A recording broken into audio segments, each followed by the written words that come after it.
Relative permeability of pure phospholipid bilayer to the various molecule and ions. यानी अगर हम plasma membrane की बात करें तो प्लाज्मा मेम्ब्रेन में चैनल प्रोटीन्स भी होती हैं, ट्रांसपोर्ट प्रोटीन्स भी होती हैं, लेकिन हम ये एज्यूम करें कि हमने एक ऐसा फॉस्फोलिपिड लिया है जिसमें ये प्रोटीन्स नहीं है जो कि ट्रांसफ़र कर सके ऐसे ऐसे मॉलिक्यूल्स को जो कि खुद ट्रांसफ़र नहीं हो सकते फॉस्फोलिपिड बाइलेयर से।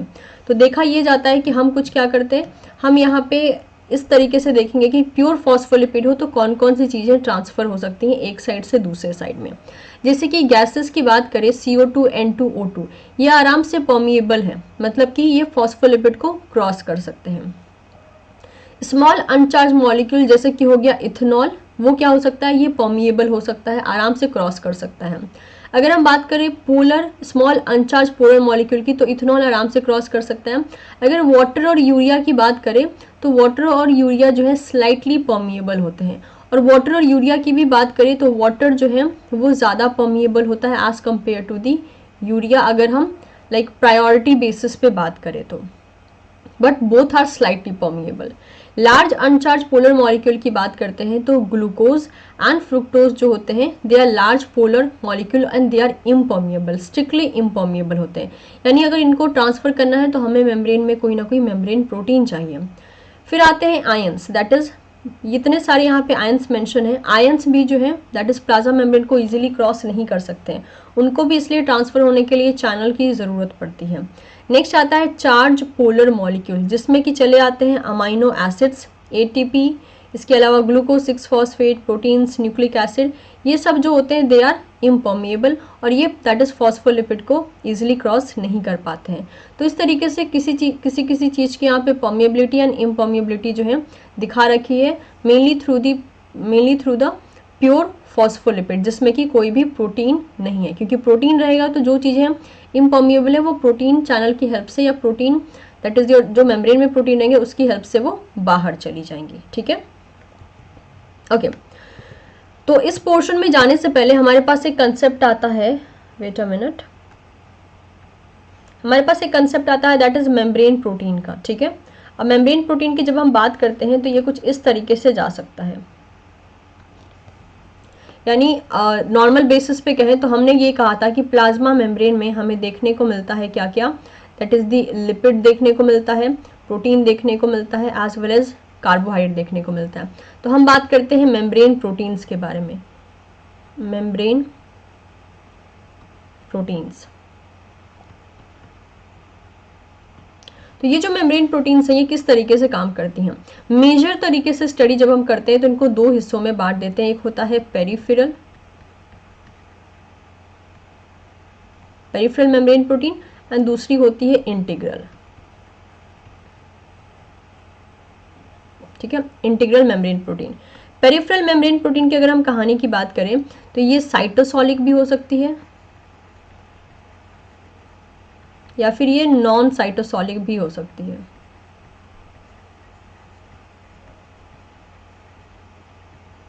ठीक है, what is the meaning of cytosolic? Suppose कीजिए कि अगर मैं यहाँ पे एक मेम्ब्रेन बनाती हूँ, मेम्ब्रेन, ये रहा मेम्ब्रेन, ठीक है, ये है साइटोप्लाज्मिक एरिया और ये है आउटर साइड। तो मुझे ये देखने को मिलेगा कि ये पेरिफेरल प्रोटीन यहाँ भी हो सकती है या फिर ये यहाँ भी हो सकती है।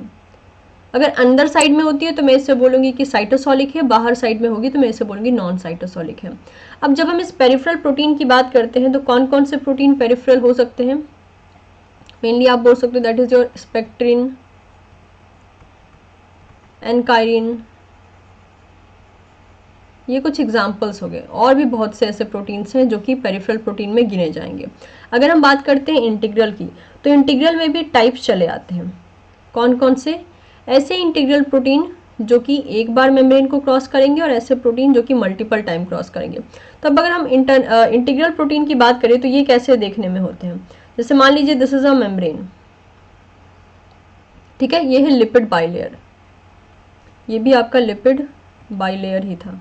ठीक है, मान लीजिए दिस इज ये एक प्रोटीन है जो कि क्रॉस कर रहा है membrane, this is a first protein.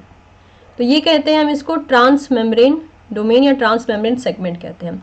तो अगर ये एक बार क्रॉस कर रहा है तो ये क्या हो गया? That is your single pass protein हो गया। लेकिन मान लीजिए ये कोई ऐसा प्रोटीन है जिसने मेम्ब्रेन को कितनी बार क्रॉस कर लिया? 4 बार क्रॉस कर लिया, तो अब ये क्या कहलाएगा, ये कहलाएगा मल्टी पास प्रोटीन। तो ऐसे ही सिंगल पास मेम्ब्रेन प्रोटीन होता है, सिंगल पास या फिर मल्टी पास हो सकता है, यानी एक बार पास हो सकता है या फिर ये बहुत बार पास हो सकता है मेम्ब्रेन को। This is a single pass SP and this is a multi pass MP। ठीक है, अब सिंगल पास प्रोटीन का एग्जांपल क्या हो गया, दैट इज योर ग्लाइकोफोरिन। सिर्फ एक टाइम क्रॉस करता है, जबकि मल्टी पास का एग्जांपल बहुत सारे हो गए, जैसे कि हो गया GPCR हो गया, ठीक है, पैच रिसेप्टर हो गया,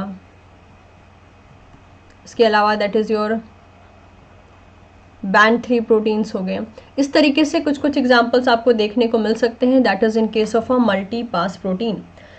तो integral protein and multi pass peripheral protein की ये कहानी थी। अगर हम बात करें इसके that is your isolation process के बारे में, अगर पेरिफेरल प्रोटीन को आइसोलेट करना हो, आइसोलेशन करना हो पेरिफेरल प्रोटीन को, तो क्या किया जाता है, तो यहाँ पे मेनली pH एंड सॉल्ट के कंसंट्रेशन को यूज करके पेरिफेरल प्रोटीन को हम आइसोलेट कर सकते हैं। लेकिन अगर हम बात करें इंटीग्रल प्रोटीन को, क्योंकि पीएच एंड सॉल्ट का कंसंट्रेशन क्या करेगा, बाहर में अगर दैट इज आउटर लेयर में अगर दैट इज पेरिफेरल प्रोटीन है, तो दैट मीन्स आराम से उसको निकाल सकता है अगर पीएच एंड सॉल्ट का कंसंट्रेशन वैरी कर दे तो। ठीक है, ये डिपेंड करता है प्रोटीन टू प्रोटीन की किसको आइसोलेट करना है, उसके according he pH and salt का कंसंट्रेशन वैरी होता रहेगा। लेकिन अगर हम चाहिए कि इंटीग्रल प्रोटीन को आइसोलेट कर ले, मान लीजिए इंटीग्रल प्रोटीन का आइसोलेशन प्रोसेस की अगर हम बात करते हैं, तो इंटीग्रल प्रोटीन के आइसोलेशन के लिए हमें जरूरत पड़ती है डिटर्जेंट की। डिटर्जेंट का इस्तेमाल करके हम इंटीग्रल प्रोटीन का मेनली आइसोलेशन कर सकते हैं। तो इस तरीके से हमने देखा कि what is peripheral protein, what is integral protein, types देख लिए, कुछ एक आध एग्जांपल देख लिए, as well as isolation technique भी देख ली। आइसोलेशन टेक्निक का याद रखिएगा, यहाँ से क्वेश्चंस बन सकते हैं, बिकॉज ये वाला एरिया थोड़ा सा इंपॉर्टेंट हो जाता है कि किसमें कौन इस्तेमाल किया जाता है। मेक श्योर इंटीग्रल प्रोटीन को आइसोलेट करने के 2 तरीके हैं, या तो आप उसको डी नेचर फॉर्म में आइसोलेट कर दीजिए, ठीक है, या तो उसको पूरा का पूरा इंटैक्ट फॉर्म में, नेटिव फॉर्म में, नेटिव यानी फंक्शनल फॉर्म में भी आप कर सकते हैं।